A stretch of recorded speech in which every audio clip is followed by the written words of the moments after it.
निशा को अपनी सुंदरता पर बहुत घमंड था। वो अपने आप को दुनिया की सबसे सुंदर औरत मानती थी। उफ, ये खूबसूरती। तुम्हें कोई हक नहीं है इतना सुंदर दिखने का। पर क्या करे, दुनिया में मुझसे सुंदर तो दूसरी है ही नहीं।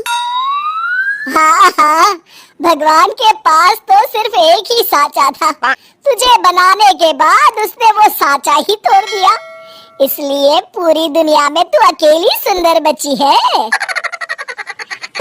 अरे माँ जी, यहाँ आप कब आई? अरे मेरी छोड़, मैं तो आते जाते रहती हूँ, लेकिन मेरी समझ में ये नहीं आता कि ये मेरा घर है या किसी मिस इंडिया प्रतियोगिता का हॉल है, जहाँ सारा दिन तू अपने चेहरे पर पाउडर पोत के घूमती रहती है। ओहो, उसे मेकअप कहते हैं सासू जी। अरे आग लगे तेरे मेकअप को। मैं तो अपने बेटे के लिए बहू लाई थी, कोई कांच के शोकेस की गुड़िया नहीं। एक दिन दोनों सास बहू अपने किसी रिश्तेदार की शादी में जाने के लिए तैयार हो रही होती है। अरे बहू जल्दी चलना, देर हो रही है। बस सासू जी, थोड़ी देर में आई। अरे 2 घंटे से थोड़ी देर बोल रही है, मुझे पागल समझ रखा है क्या? अरे बहू, तेरी शादी नहीं, चमन लाल के बेटे की शादी है। तू क्यों इतना सच सवर रही है? फिर आखिरकार दोनों शादी में पहुंचते हैं। आइए आइए बहन जी, बड़ी देर कर दी। अब दिल्ली का ट्रैफिक तो आपको पता ही है भाई साहब, देर तो हो ही जाती है। तभी निशा की नजर स्टेज पर बैठे चमनलाल के बेटे भजनलाल पर पड़ती है। उसकी बगल में बैठी दुल्हन को देख निशा बोल पड़ती है, अरे ये क्या? भजनलाल तो बड़ी बड़ी बातें कर रहे थे कि मैं किसी हीरोइन से शादी करूंगा, मेरी बीवी बड़ी खूबसूरत होगी। लेकिन ये क्या? ये तो, अरे बेचारी दिखने में ठीक ही तो है, बस थोड़ी सांवली है। कहाँ माँ जी, ये तो पूरी काली है, काली। आप भी ना जाइए, अपना चश्मा लगा के आइए। निशा की सास इशारे से उसे चुप रहने के लिए कहती है, लेकिन निशा तो अपनी खूबसूरती का बखान करने का मौका हाथ से कैसे जाने दे सकती थी। हाँ भाई हाँ, अब खैर भी कह सकते हैं, हर किसी को मुझ जैसी खूबसूरत बहू तो नहीं मिल सकती। खैर कोई बात नहीं, चलिए सासू माँ, चलकर खाना खाते हैं। बाय भजनलाल।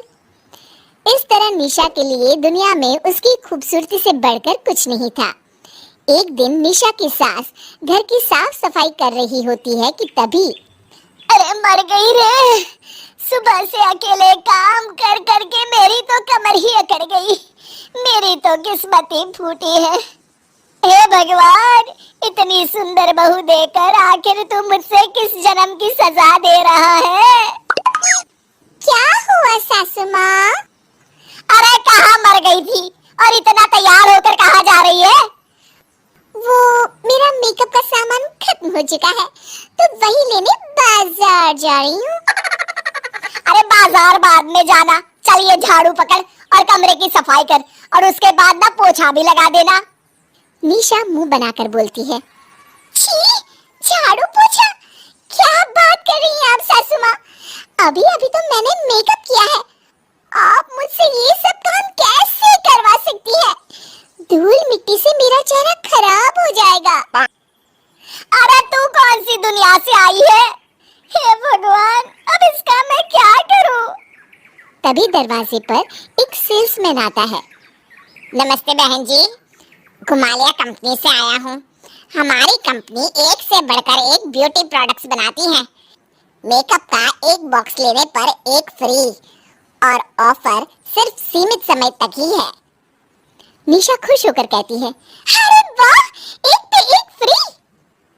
फिर निशा अपनी पसंद का सारा मेकअप का सामान खरीद लेती है और सेल्समैन को उसके पैसे दे देती है। अरे बहू, इस तरह राह चलते लोगों से खरीदारी करना ठीक नहीं। सब चाइना कंपनी का घटिया माल बेचते हैं। मुझे मत सिखाइए सासू माँ, मैं तो एक नजर में देख के बता देती हूँ कि कौन सा मेकअप प्रोडक्ट कैसा है। दूसरी तरफ, चलो टारगेट पूरा हुआ, अब मेरा बॉस खुश हो जाएगा। जब तक दुनिया में ऐसे बेवकूफ रहेंगे, अपना बिजनेस तो चलता रहेगा। दूसरे दिन जब सुबह निशा सोकर उठती है तो आईने में अपना चेहरा देख उसकी आंखें फटी की फटी रह जाती है। तभी निशा की सास वहां आती है और निशा का चेहरा देखकर डर जाती है। हे भगवान, ये सफेद साड़ी वाली चुड़ैल मेरे घर में कहां से आ गई? अरे सासू माँ, मैं निशा हूँ, आपकी बहू। हैं? अरे तेरी शक्ल तो बंदरिया जैसी हो गई। अरे पर ऐसा कैसे हो गया? अरे परसों जो सेल्समैन मेकअप का सामान दे गया था ना, उसकी वजह से।